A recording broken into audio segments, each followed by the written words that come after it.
नमस्कार मैत्रिणींनो, काय म्हणताय? मजेत ना?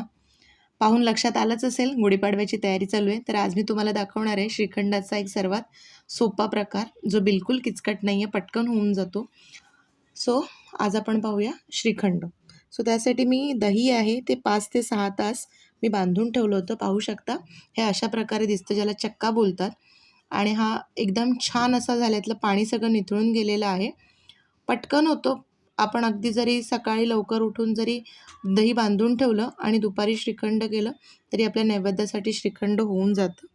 आपण जेवढ्या प्रमाणामध्ये चक्का होतो त्याच प्रमाणामध्ये आपल्याला पिठी साखर घ्यायची आहे आणि हे छान मिक्स करून घ्यायचं आहे. दही जास्त आंबट घ्यायचं नाही आहे, मग साखरेचं प्रमाण जास्त लागतं आणि मग साखर जर जास्त प्रमाणात झाली तर आपलं श्रीखंड वितळू देखील शकतं. छान आता आपण हे मिक्स करून घेऊ. आज मी तुम्हाला अगदी साधं श्रीखंड दाखवणार आहे. तुमची चॉईस आहे, नंतर तुम्हाला याच्यामध्ये काय काय ॲड करायचं आहे, ही सेम प्रोसेस असते. याच्यामध्ये जर तुम्हाला ड्रायफ्रूट्स टाकायचे असेल तर ड्रायफ्रूट्स टाका. फ्रूट्स श्रीखंड बनवायचं असेल तर वेगवेगळ्या प्रकारचे फ्रूट्स ॲड करू शकतो. मी थोडी त्याच्यामध्ये वेलची ॲड केलेली आहे. वेलचीने एक छान फ्लेवर येतो.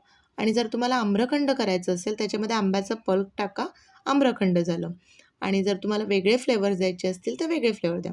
हे मी थोड्या वेळ फ्रीजमध्ये ठेवून आता सर्विंगसाठी घेतलेलं आहे. मी वरून ड्रायफ्रूट्स घालणार आहे, कारण मी सगळ्या श्रीखंडामध्ये मिक्स नाही केलं, कारण माझ्या मुलाला आवडत नाही. त्याला वेलचीचा दाणा देखील बाईट आला मध्ये तर तो आवडत नाही, म्हणून मी फक्त वरून टाकलेलं आहे. तुम्ही तुमच्या चॉईसनुसार याच्यामध्ये ॲड करू शकता ड्रायफ्रूट्स. आता मी थोडंसं केशर हे केलं आहे. केशर श्रीखंडसुद्धा तुम्ही करू शकता.